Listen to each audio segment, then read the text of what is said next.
नमस्कार, आप देख रहे हैं इंडिया न्यूज़ 7। देश और दुनिया की हर बड़ी खबर सबसे पहले, सबसे तेज और सबसे सटीक। लेकिन इससे पहले वीडियो को लाइक करना बिल्कुल ना भूलें। 21 जून की परीक्षा तक सख्ती, 30 जून तक बंद रहेगा message addictive feature. NEET UG exam की निष्पक्षता बनाए रखने के लिए केंद्र सरकार ने भारत में टेलीग्राम पर 22 जून तक अस्थायी रोक लगा दी है। एनटीए के अनुसार कुछ गिरोह ऐप का इस्तेमाल पेपर लीक के फर्जी दावे और ठगी के लिए कर रहे थे। साथ ही टेलीग्राम का मैसेज एडिक्टिव फीचर भी 30 जून तक बंद रहेगा। G7 में 16 महीने बाद आमने सामने आए मोदी और ट्रंप, आज होगी अहम बैठक। G7 शिखर सम्मेलन के दौरान प्रधानमंत्री नरेंद्र मोदी और अमेरिकी राष्ट्रपति डोनाल्ड ट्रंप की 16 महीने बाद मुलाकात हुई। दोनों नेताओं के बीच आज द्विपक्षीय बैठक होगी, जिनमें व्यापार, रक्षा, ऊर्जा, टेक्निक और हिंद प्रशांत क्षेत्र की चुनौतियों पर चर्चा होने की संभावना है। टैरिफ, H1B वीजा और वैश्विक सुरक्षा जैसे मुद्दों पर भी बातचीत के केंद्र में रहेंगे। 22% बढ़ी एआई नौकरियां, फ्रेशर को मिल रहे 30 लाख तक के पैकेज। आर्टिफिशियल इंटेलिजेंस यानी मशीन लर्निंग सेक्टर में नौकरियों की मांग तेजी से बढ़ रही है। जॉब स्पीक की रिपोर्ट के मुताबिक मई महीने में एआई एमएल नौकरियों में 22% की बढ़ोतरी दर्ज की गई, जबकि पारंपरिक आईटी सेक्टर में सिर्फ 1% वृद्धि हुई। एआई क्षेत्र में फ्रेशर को सालाना 30 लाख रुपए तक के आकर्षण पैकेज मिल रहे हैं, जिससे यह युवाओं के लिए सबसे पसंदीदा करियर विकल्प बनता जा रहा है। हॉर्मुज खुलने की उम्मीद, परमाणु ठिकानों पर ईरान की कड़ी सुरक्षा। अमेरिका ईरान संभावित शांति समझौते से पहले हालात बदलते नजर आ रहे हैं। ईरान ने दावा किया है कि उनके बंदरगाहों पर लगी अमेरिकी नौसैनिक नाकेबंदी हटनी शुरू हो गई है, जिससे हॉर्मुज जलदभ्रमध्य के पूरी तरह खुलने की उम्मीद बढ़ गई है। इससे वैश्विक तेल आपूर्ति समान होने और कीमतों में राहत मिलने की संभावना है। वहीं दूसरी ओर ईरान ने अपने परमाणु भंडारों की सुरक्षा बढ़ाते हुए सुरंगों को सील कर दिया है और प्रवेश मार्गों पर माइंस बिछा दी है। एल नीनो की चुनौती, कमजोर मानसून के बाद किसानों के लिए प्लान। देश में मानसून की रफ्तार, अब एल नीनो का असर साफ दिखाई देने लगा है। जून में अब तक सामान्य से 28% कम बारिश दर्ज की गई, जिससे कई राज्यों में चिंता बढ़ गई है। इसी खतरे को देखते हुए केंद्रीय कृषि मंत्री शिवराज सिंह चौहान ने विशेष कंटीजेंसी प्लान तैयार करने के निर्देश दिए हैं। कम वर्षा वाले क्षेत्रों में इंटरक्रॉपिंग, नमी संरक्षण और वैकल्पिक फसलों को बढ़ावा दिया जाएगा, जबकि राज्यों के साथ हर सप्ताह समीक्षा बैठक भी की जाएगी। दिल्ली एनसीआर पर बड़े हमले की साजिश नाकाम, 7 आरोपी गिरफ्तार। दिल्ली पुलिस की स्पेशल सेल ने पाकिस्तान समर्थित अंतर्राष्ट्रीय आतंक अपराध मॉड्यूल का पर्दाफाश किया है। इस नेटवर्क का संचालन शाहजाद भट्टी और अजमल गुज्जर कर रहे थे।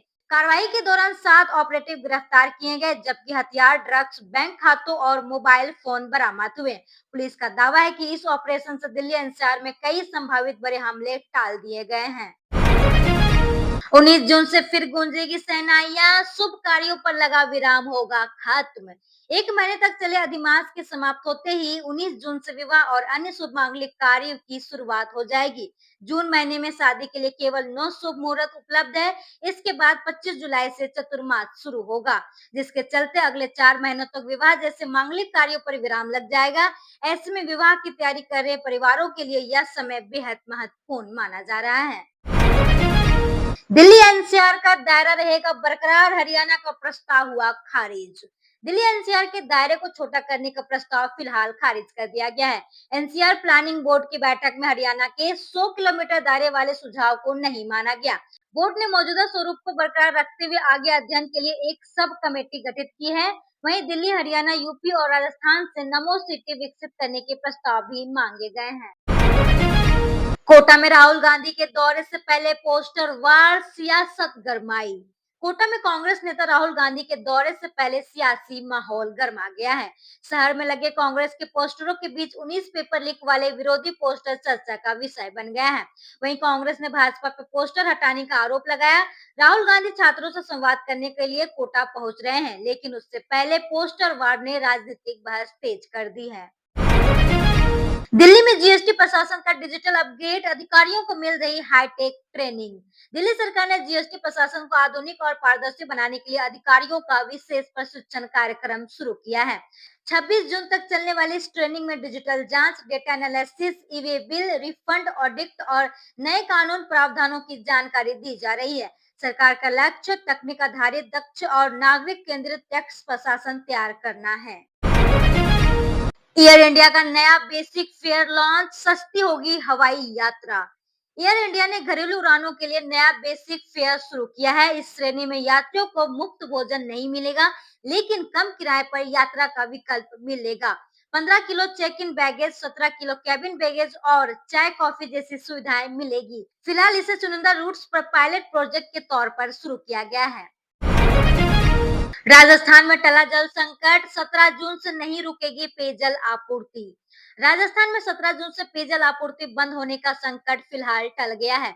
जलदाय विभाग के ठेकेदारों ने बकाया भुगतान न मिलने पर आपूर्ति रोकने की चेतावनी दी थी। सरकार ने उसकी मांगे मान ली है और लंबित बिलों का चरणबद्ध भुगतान करने का भरोसा दिया है। अब प्रदेश के शहरों और गाँव में जलापूर्ति पहले की तरह सुचारू रूप से जारी रहेगा। मेडल जीतते ही मिलेगी नौकरी, एमपी सरकार का बड़ा फैसला। मध्य प्रदेश सरकार ने खिलाड़ियों को बड़ी सौगात दी है। अब राष्ट्रीय और अंतर्राष्ट्रीय स्तर पर पदक जीतने वाले खिलाड़ियों को पुलिस विभाग में सीधी भर्ती का मौका मिलेगा। ओलंपिक, एशियाई और राष्ट्रमंडल खेलों में पदक जीतने वाले खिलाड़ी सब इंस्पेक्टर बन सकेंगे, जबकि राष्ट्रीय खेलों के पदक विजेताओं को आरक्षण पद पर नियुक्ति मिलेगी। इससे खेल प्रतिभाओं का नया प्रोत्साहन मिलेगा। पिपरी प्रयागराज कॉरिडोर को मिली रफ्तार, 94.73 किलोमीटर सड़क निर्माण जल्द शुरू। उत्तर प्रदेश में पिपरी प्रयागराज कॉरिडोर परियोजना को गति मिलने जा रही है। लोक निर्माण विभाग इस वर्ष 94.73 किलोमीटर लंबे टांडा, सुरहुपुर और शाहगंज मुरादाबाद खंडों का निर्माण कार्य शुरू करेगा। करीब 2192 करोड़ रुपए की लागत वाली यह परियोजना प्रदेश में उत्तर और दक्षिण हिस्सों को जोड़ने में अहम भूमिका निभाएगी।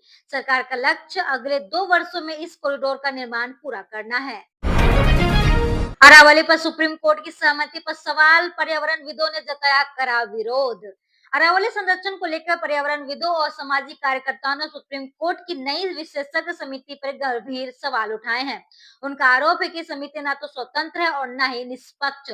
साथ ही पर्यावरण मंत्रालय पर महत्वपूर्ण रिपोर्ट दबाने और अरावली से जुड़े कई जिलों को नजरअंदाज करने का आरोप लगाया है। कार्यकर्ताओं ने मुख्य न्यायाधीश को पत्र लिखकर समिति में बदलाव और निष्पक्ष जांच की मांग की है। कश्मीरी पंडितों की वापसी पर नई बहस, घर वापसी बनाम अलग मातृभूमि। 3 दशक से अधिक समय बाद कश्मीरी पंडितों की वापसी और पुनर्वास को लेकर समुदाय के भीतर नई बहस छिड़ गई है। प्रयागराज प्रस्ताव का समर्थन करने वाले संगठन सरकार के साथ औपचारिक संवाद, पुनर्वास और सम्मानजनक वापसी की वकालत कर रहे हैं, जबकि अन्य समूह अलग मातृभूमि की पुरानी मांग पर कायम है। इस वैचारिक टकराव ने कश्मीरी पंडित समुदाय के भविष्य को लेकर नई चर्चा शुरू कर दी है। योग दिवस से पहले झारखंड, उत्तराखंड में मेगा योग अभियान शुरू। अंतर्राष्ट्रीय योग दिवस से पहले झारखंड और उत्तराखंड में बड़े स्तर पर योग अभियान चलाए जा रहे हैं। झारखंड के 35,000 विद्यालयों में 5 दिवसीय योगाभ्यास कार्यक्रम के तहत 45 लाख से अधिक छात्र भाग ले रहे हैं। वहीं उत्तराखंड में आयुष मंत्रालय के गंगोत्री से गंगा सागर अभियान के जरिए योग का संदेश देश भर में पहुंचाया जा रहा है। ऋषिकेश, हरिद्वार और गंगोत्री समेत कई स्थानों पर विशेष आयोजन हो रहे हैं, जिसका उद्देश्य लोगों को स्वस्थ और संतुलित जीवन शैली से जोड़ना है। कैलिफोर्निया के जंगलों में आग का कहर, 2000 एकड़ से ज्यादा इलाका प्रभावित। अमेरिका के सदर्न कैलिफोर्निया में जंगलों की आग लगातार विकराल रूप ले रही है। रिवरसाइड काउंटी में 2000 एकड़ से अधिक क्षेत्र आग की चपेट में आ चुका है। तेज हवाओं के कारण आग तेजी से फैल रही है। कई इलाकों में निकासी के आदेश जारी किए गए हैं, जबकि दमकल और राहत टीमें आग पर काबू पाने में जुटी है। बिहार विधान परिषद की 8 सीटों पर चुनावी संग्राम, उम्मीदवारों ने झोंकी पूरी ताकत। बिहार विधान परिषद की शिक्षक और स्नातक कोटे की 8 सीटों पर होने वाली चुनाव को लेकर राजनीतिक सरगर्मी तेज हो गई है। एनडीए और महागठबंधन दोनों जीत का दावा कर रहे हैं, जबकि कई दिग्गज नेताओं की प्रतिष्ठा भी दांव पर लगी है। उम्मीदवार लगातार मतदाताओं से संपर्क साधे हैं।